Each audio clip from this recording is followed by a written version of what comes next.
Kiitos ystävät, täällä ollaan Citroenin ja Minin telkkojen edessä ja meillä on myöskin tilanne se, että täällä on kuljettajia paikalla. Dani Sordo näkyy tuolla, hymyilee kuten aina.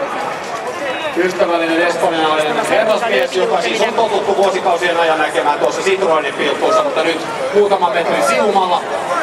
Ja sitten puolestaan täällä Citroenin osastolla on jo paikalla Sebastian Lööpö, Petter Sulvero siellä, Kimi Räikkönen myöskin paikalla. Näin tietysti yrittämään parasta mahdollista sijoitusta joka voittoa, jos on sieltä tullessaan, mutta eihän se toki helppoa ole.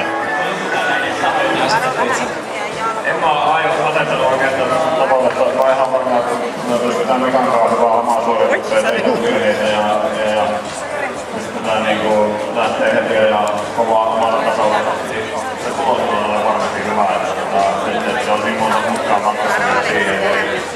Ei mielestäni mitään, että siis on vaan Pane rinnan päälle, se rinnan päälle. Linnukke.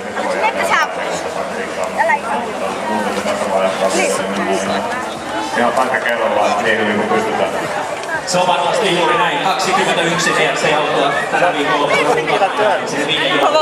Himppamattua, mutta te olette varmasti sellainen fani, joka siinä ennustessa mahdutte.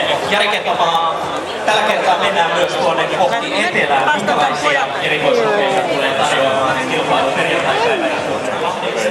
Että siellä kyllä mennään niinku huippukovaa koko ajan. Ei mitään muuta kuin Jari Kettomaa ja Mika Stenberg teille mennään kilpailuun ja tehdään hyvät näytös ystävistä vuonna 2011. Younger people they have fun rallying as well, and they're really cheering us and enjoying everything really here. So it's really nice to see.